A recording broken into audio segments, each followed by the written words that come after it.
আবারও নজর রাখতেই হচ্ছে সুপ্রিম কোর্টের আজকের রায়, বকেয়া ডিএ দিতেই হবে এমনটাই নির্দেশ।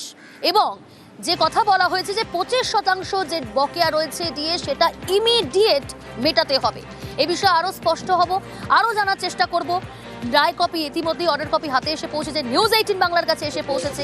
কি রয়েছে, কি উল্লেখ রয়েছে জানাবে মৈত্রেয়ী সরাসরি রয়েছে আমার সঙ্গে। মৈত্রেয়ী, দেখো, এই রায়ের কপিতে কিন্তু অর্ডার কপিতে খুব স্পষ্ট করে উল্লেখ করে দেওয়া হয়েছে যে 16ই মে 2025-এ যে অর্ডার দেওয়া হয়েছিল, অর্থাৎ 25%, এটা কখনো অধিকার হতে পারে না। এবং রাজ্যের যে আর্থিক অবস্থা রয়েছে সেই পরিস্থিতিতে দাঁড়িয়ে সর্বোচ্চ আদালত এটা বলেছে যে ডিএ দিতে হবে, কিন্তু ডিএ দুবার দিতে হবে এটা কোনো কারণ হতে পারে না।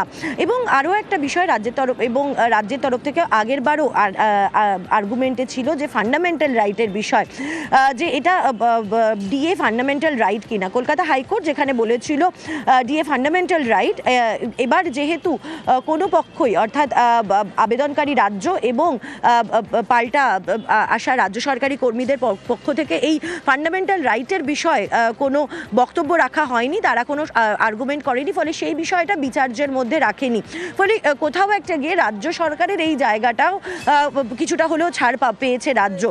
ফলে কিছুটা রাজ্যের অংশ ভাবা হয়েছে এবং রাজ্যের যে আর্থিক অবস্থার কথা সেটাও কিন্তু বিবেচনা করেছে সর্বোচ্চ আদালত, যে রাজ্যের তরফ থেকে বারবার করে বলা হয়েছে এবং সেই কারণে এই কমিটি গঠন করে দেওয়া হয়েছে। মৈত্রেয়ী, এখান থেকে একটু বোঝার চেষ্টা করবো, তবে তুমি সঙ্গে থাকো। 25% ইন্টারিম অর্ডারের কথা বলা হয়েছিল, সেটা ইমিডিয়েট দিতে হবে। আচ্ছা, কমিটি যে কাজটা করবে তার মধ্যে কমিটি যে রিপোর্টটা তৈরি করবে, পার্টিকুলারলি স্টেটের কত ফিনান্সিয়াল ডেফিসিট আছে এবং কিভাবে ইমপ্লিমেন্টেশন করে টাকাটা দেওয়া হবে, এই রিপোর্টটা 6 তারিখের মধ্যে তৈরি করতে হবে, 6 মার্চের মধ্যে। আর এর পরে যে বাকি যে টাকাটা আছে, মানে হিসেব মতো 75% টাকা, তার প্রথম ইনস্টলমেন্টটা 31 মার্চে দিতে হবে এবং কমিটি ওই রিপোর্টটা 16 মে সুপ্রিম কোর্টের কাছে জমা দেবে, 15 মে। ইমিডিয়েট 25% দিয়ে দিতে হবে। হ্যাঁ, ইমিডিয়েট। আচ্ছা, এই রিপোর্টটা কি তৈরি করবে সেখানে, যে কত টাকা ফিনান্সিয়াল ডেফিসিট আছে ওয়েস্ট বেঙ্গল গভর্নমেন্টের এবং এই যে এমপ্লয়িরা টাকাটা অধিকার সেটা কিভাবে দিতে হবে, 10টা ইনস্টলমেন্ট, 3টে ইনস্টলমেন্ট, 2টো ইনস্টলমেন্ট কিভাবে দেবে, সেইটা ওই কমিটি ঠিক করবে। কেন্দ্রীয় হারের ব্যাপারটা তো পরিষ্কার করে বলে, all India consumer price index, যেটা সেই বেসিসে কেন্দ্রীয় সরকার all India consumer price index মেনে দিচ্ছে বলে আমরাও কেন্দ্রীয় সরকারের অল ইন্ডিয়া প্রাইস ইন্ডেক্স যেটা আছে সেইটার বেসিসে চাইছি। এইটা হলো আমাদের কেস। কমিটি গঠন করে দেওয়া হয়েছে সুপ্রিম কোর্টের তরফ থেকে এবং সেই কমিটি গঠন 6 মার্চের আগে। এবং বেশ কিছু তথ্য সামনে উঠে আসছে যে কমিটি ঠিক করবে, কমিটি সিদ্ধান্ত নেবে যে বাকি 75% বকেয়া কত মেটানো হবে, কিভাবে মেটানো হবে, কত দিনের মধ্যে মেটানো হবে, এ বিষয়ে জানাবে মৈত্রেয়ী রয়েছে আমার সঙ্গে। একটু বোঝার চেষ্টা করবো মৈত্রেয়ী, যে কমিটি গঠন করা হলো সেই কমিটিটি কোন কোন বিষয়গুলো খতিয়ে দেখবে, কি কাজ হবে মূলত এই কমিটি? কাজও কিন্তু বেঁধে দেওয়া হয়েছে। এই কমিটির প্রাথমিক কাজ হবে হচ্ছে রাজ্যের আর্থিক অবস্থার কথা বিবেচনা করে টোটাল যে বকেয়া, অর্থাৎ এই 75% বকেয়ার মূল অর্থটা কত টাকা হয় সেটা চূড়ান্ত করা এবং সেই বকেয়া টাকাটা কিভাবে রাজ্য সরকার মেটাবে, অর্থাৎ কটা ইনস্টলমেন্টে তারা মেটাবে সেটা চূড়ান্ত করে দেওয়া এবং এই টাকা যে সময় দেওয়া হচ্ছে এবং মেটানো হচ্ছে সেটার উপর নজর রাখা, এই সবটাই কিন্তু এই কমিটির দায়িত্বের মধ্যে পড়বে। এই কমিটি 6 মার্চের মধ্যে গঠন করতে হবে এবং 31 মার্চের মধ্যে যে কমিটি ঠিক করে দেওয়া যে টাইমলাইন রয়েছে, অর্থাৎ যে আলোচনার সাপেক্ষে তারা যে টাইমলাইন করছে তৈরি করে দেবেন, সেই টাইমলাইন অনুযায়ী প্রথম কিস্তি 31 মার্চের মধ্যে বকেয়া 75% যে প্রথম কিস্তি সেটা দিয়ে দিতে হবে। এখানে আরো একটা গুরুত্বপূর্ণ জিনিস রয়েছে যে এই যে টাকার অংশটা দেওয়া হবে হচ্ছে 2008-এর যে বকেয়া টাকার যে টাইম ডিউরেশন, 2008-এর 1 এপ্রিল থেকে শুরু করে 31/12/2019 অর্থাৎ 31 ডিসেম্বর 2019-এর মধ্যে এই বকেয়া টাকাটা দেওয়া হবে। ফলে এর মধ্যে 25% ইমিডিয়েটলি দিতে হবে এবং 50%-এর প্রথম কিস্তি ঠিক হবে কমিটির মারফত, সেটা 31 মার্চের মধ্যে দিয়ে দিতে হবে রাজ্যকে এবং এই গোটা কমপ্লায়েন্স রিপোর্টটা 15ই মের মধ্যে সর্বোচ্চ আদালতে জমা দিতে হবে। মৈত্রেয়ীর সঙ্গে থাকো, কর্মচারী সংগঠনগুলো কিভাবে দেখছে এই রায়কে? আমরা জানতাম যে এই রায় আমাদের পক্ষে আসতে চলেছে, কারণ অধিকারটা স্বীকৃতি লাভ করেছে। 31 মার্চের মধ্যে 25% মেটাতে বলা হয়েছে।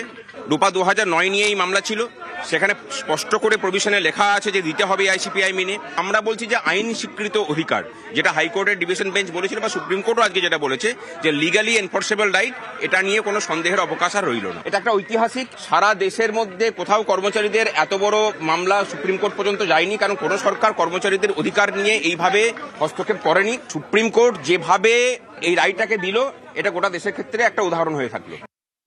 অবসরপ্রাপ্ত কর্মচারী সমাজরা আর মাত্র 2 মাসের মধ্যে 25% ডিএটা পেয়ে যাচ্ছে। এটা আমাদের কাছে সত্যি একদম মারাত্মক খবর বলেই আমরা মনে করছি। আমরা ভেবেছিলাম যে এই রায় যদি কর্মচারীদের বিপক্ষে যায়, আমাদের যে 10 বছর ধরে লড়াই 2016 সাল থেকে এই 2026 সাল পর্যন্ত, এই অভূতপূর্ব রায় আমরা কর্মচারীদের কাছেই আমরা যে উৎসাহ একদম উৎসর্গ করছি।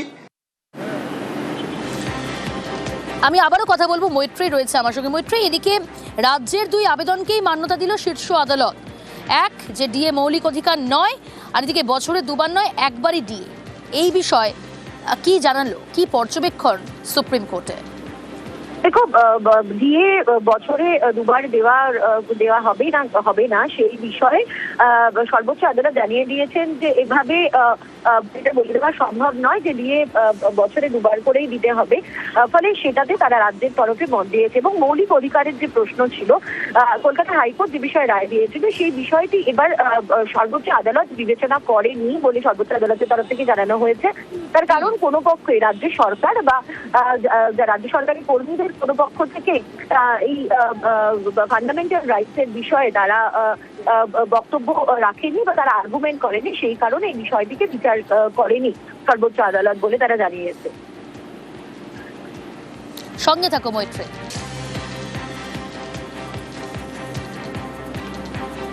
এখনই বকেয়া ডিএর 25% মেটাতে হবে। ডিএ মামলায় রায় সুপ্রিম কোর্টে। 6 মার্চের মধ্যে বাকি বকেয়া নিয়ে সিদ্ধান্ত।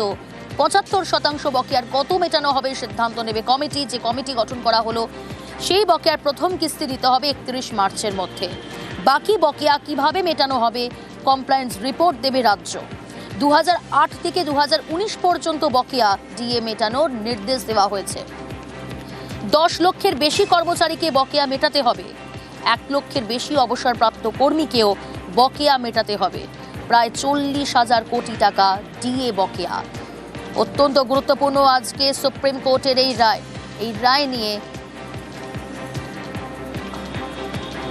এই রায় সুপ্রিম কোর্টের বকেয়া ডিএ 25% এখনই দিতে হবে। এই রায় নিয়ে শুভেন্দু অধিকারী কি বলছেন শোনাবো আপনাদের।